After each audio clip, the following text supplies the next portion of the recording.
the NBA referee and player, team, coach relations are as bad as I can remember. The referees are spiraling out of control in ways that the players don't seem to trust them, the coaches don't seem to trust them, and whether it's the incompetence by the referees in the view of the players and the coaches that seem to be getting texts and ejections and fines like no other. Kev, 4 players and coaches got fined by the league office just last week. Chris Finch, David Adelman, Marcus Smart, and Ime Udoka all got fined for criticizing officials or flipping the bird at officials. In the case of Marcus Smart, got fined $35K for just before halftime.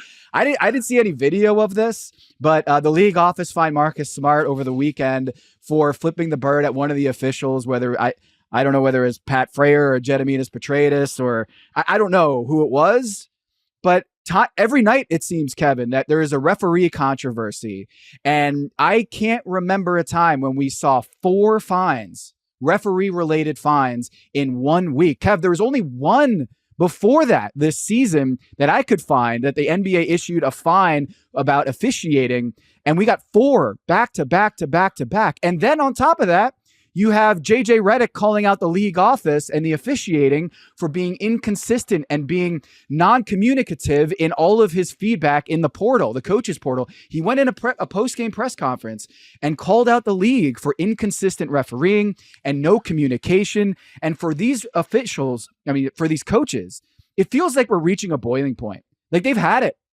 David Adelman, I haven't seen David Adelman do this, but he ran out at Tyler Ricks the other night and got in his face like, what the F are you doing out there? Because of the officiating on Nikola Jokic.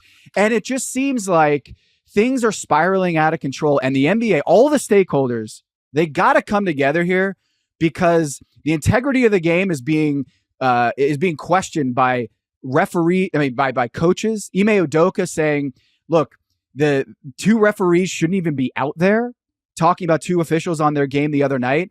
And then you had JB Bickerstaff. He didn't get fined for this, but he also went after the officials in his post-game press conference the other night, saying that clearly one of the referees, in his estimation, was not being objective based on the comments that he made to JB Bickerstaff. And so this has reached a fever pitch. And with the sports betting that's going on in the league and the controversies and scandals off the court, Kev, it feels like the trust among fans and coaches and players, it's got to be nearing an all-time low with the referees. And I know they have a tough job, but things are really spiraling out of control here. You're 100% right, everything you said, Tom. And I think for fans especially, there is a segment of fans, and not all hardcore fans, not people, probably listening to this podcast, but people who turn on a game and they're seeing more traveling than ever. They're seeing more moving screens than ever. And they're like, what happened in the game I love? There are a segment of fans who feel that way when they watch basketball. And I think, what was it, the beginning of last year or the year before, it's blending together for me, when it felt like defense was back, Tom. Yes. When it felt like not back anymore, teams were allowed to defend. It's not back anymore. Offensive players are doing whatever the hell they want, not getting called for fouls. Defenders aren't allowed to defend. I think the value of defense has been declining in part because of the way the game is officiated. Officials steer the way in which the game is being played. And I think that aspect hurts fans as well, on top of the fact that, like you said, coaches and players, rightfully so, are expressing themselves and displaying their distrust towards the NBA officials. And when you combine it with all the gambling that we know has happened with certain players, and that clearly the NBA may have fears has happened with how much they've been open about, hey, let's put some limits on unders. Clearly there's concern within the league office about that as well. That's where we are today, but where would we be 3, 4, or 5 months from now if more big stories end up being found out? Well, man, Chris Finch, he let him hear it. He had to be held back in the middle of a game. The big game over the weekend against OKC, we're 6 minutes into the game. He was like, I'm tired of this. I'm tired of the inconsistency, and it was vulgar. And I'm not trying to say, give excuses to the to the coaches and the players.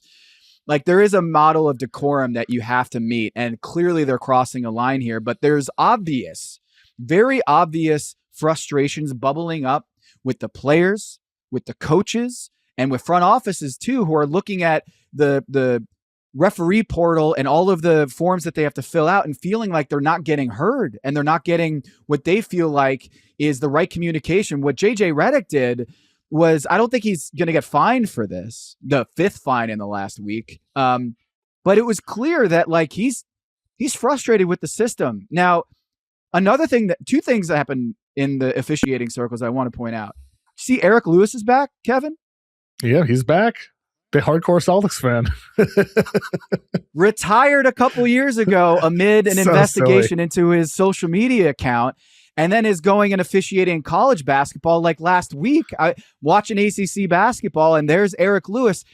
I don't think it's a coincidence that during this huge hysteria around the league about the officials and the level of officiating and the incompetency, that they're bringing back a finals referee after he was retired 2 years ago in the middle of the in the middle of the night. He just, in the middle of an investigation, he just decided, I'm going to hang it up, when he's now getting called back by the NBA and Patrick Beverley and LeBron. I'm sure they have an opinion about this with Eric Lewis coming back. And then secondly, Kevin, the whole Alaa Abdelnaby controversy, where the NBA official refereeing count went after one of the game's top commentators for NBC Sports Philadelphia. Alaa, former NBA player, was thinking that there was a late call in the Atlanta game with Philly, and he thought it was a backcourt violation. And out of nowhere, the NBA official referee account blasted the dude, and the local reporters for Liberty Ballers, Aaron Grugan, was like, wait, show me the rule book. Like, show me the rule where Alaa's wrong. And the official referee account couldn't provide any documentation about the rule in the rule book because it didn't exist. Wow. Yeah. Because the rule is like, momentum and positive positioning. And she's like, Aaron's like, what is that? Define momentum in the rule book, and it does not exist. And so the idea of Nickeil Alexander-Walker taking 1.5 steps in the front court and going into the back court at the last second possession between two very, very important teams in the Eastern Conference jockeying for playoff positioning, Alaa Abdelnaby was like, I thought that was a backcourt. And the referee account just blasted him with condensation, with a level of like almost pettiness, and Alaa like went back at him being like, stay being petty, NBA referees. And it just feels like when we talk about the respect and trust among referees and all of the stakeholders in the game right now, it feels like everyone's on tilt. Everyone's on edge right now. And there has to be a solution here, because this right here, the NBA going after Alaa for a very like obscure, and they say it's not obscure, it's not even in the rule book. This controversial nuanced play is not even in the rule book. And it would be nice if they just like calmly said to Aaron and Alaa, hey, here's the section in the rule book. This is the rule. Appreciate you calling it out. They didn't do that. They went the opposite. They went after these people. And I thought it was a bad look. What do you think is the solution here, Tom, from the NBA standpoint? Is it I'm sure if like you had Adam Silver and Monty McCutcheon and all them in a room and they had a lie detector attached or a truth serum, they had to take it, they'd be like, look, it's a really hard game to officiate. It's faster than it's ever been. It's more up and down than it's ever been. It's more physical, bigger players than it's ever been.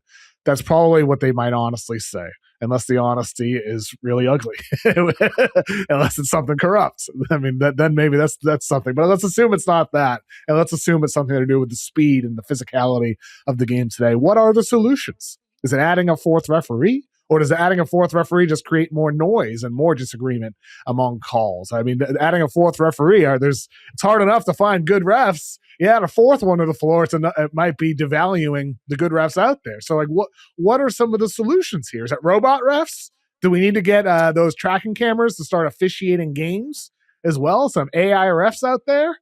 Is that what we need? Like, what are the solutions? I think clearly there needs to be a change in the training of officials. How do officials get hired is a big question I hear from NBA personnel. Is like they seem to have more job security than Supreme Court justices.